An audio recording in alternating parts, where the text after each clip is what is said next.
நான் வந்து காந்திக்கும் ஈவேராவுக்கும் பேரன் அப்படிங்கிற 2 பேத்துக்கும் பேரன் அவர்.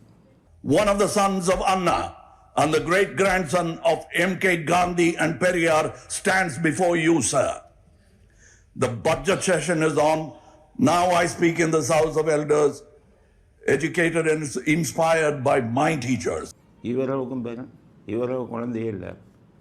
காந்திக்கு ஒரு பையன் இருக்கார், ஒரு குஜராத்தில் இருந்தார்.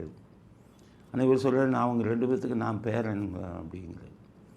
அப்புறம் அவரே சொல்கிறார் ஏன் பேரன், அது வந்து யாருக்கும் புரியாது. நான் என்ன கேட்குறேன், காந்தி ஒரு துருவம், ஈவேரா ஒரு துருவம், 2 பேத்துக்கும் இவர் எப்படி பேரனாக இருக்க முடியும்? காந்தி சுதந்திரத்துக்காக போராட்டம் பண்ணவர், ஈவேரா சுதந்திரம் கொடுக்காடான்னு வெள்ளைக்காரனை பார்த்து சொன்னாங்க.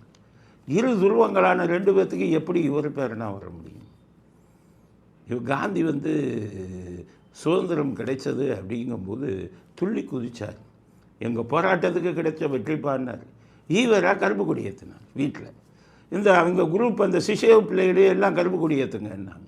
இந்த குரூப் பூரா கருப்பு கொடி ஏற்றின குரூப் அப்போ இந்த ராபின்சன் பூங்காவில் உட்காந்த குரூப் பூரா கருப்பு கொடி ஏற்றினாருங்க. 2 பேத்துக்கும் பேரன் தான் எப்படி நம்மளை முட்டாளாக்குற விஷயம் இல்லை. அவருக்கு தான் பாவம் அவர் பேசுனா அவருக்கே புரியாது. அதனால் இந்த மாதிரி 2 பேத்துக்கும் நான் பேரன் கேட்பான்ட்டு